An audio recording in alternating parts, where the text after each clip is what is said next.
This is a smartphone.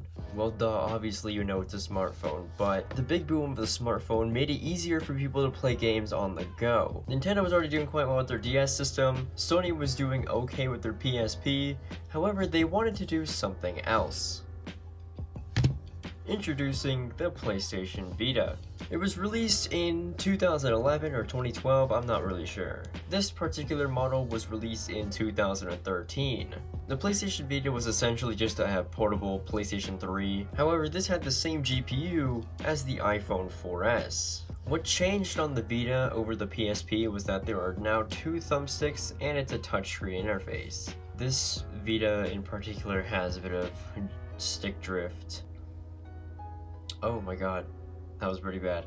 Honestly, one of the reasons why the Vita didn't really catch on was because of the price tag, not to mention if you factor in the price of memory cards. As you can see, this Vita has a 16GB memory card. Not to mention that Sony didn't give companies a lot of resources to make games for this platform. Yeah, I know the launch titles were okay, but other than that, developers didn't really see a need to put any games on this thing, because it was kind of difficult to. Also, instead of focusing on this console as well as their home consoles, they decided to completely just honestly ignore the PS Vita and just work straight on the PS4. And although they did have a PS4 link, it was only to really help play games on the PS4. And back to what I was saying before, this came out during the time of smartphone gaming, so if you already had a smartphone at the time, not a lot of people would want to buy this, since people could just grab their phone, turn it on, boom, game, whoa,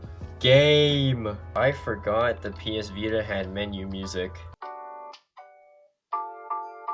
But yeah, the user base for this console wasn't really the highest, but it also really wasn't the lowest either. There's still a massive community that loves these things, that mods them, that makes them more usable than Sony really ever intended it to be. Even if it was during the release of the smartphone boom, there's still a lot of fun uses for this. Another thing about the Vita is that it used cartridges over the PSP's UMD discs. So if you do ever drop your Vita, you don't have to risk breaking the disc.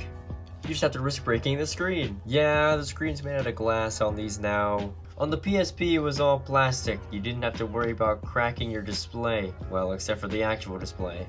The Vita wasn't a terrible console. It had potential, but Sony didn't know. I'm also not a big fan of this interface. How, like, the circular icon. I'm not a big fan of that, just being completely honest. I do think the interface on the PSP was a lot better. I wonder, does the PlayStation Store still work on this thing? Of course I have to scan a QR code.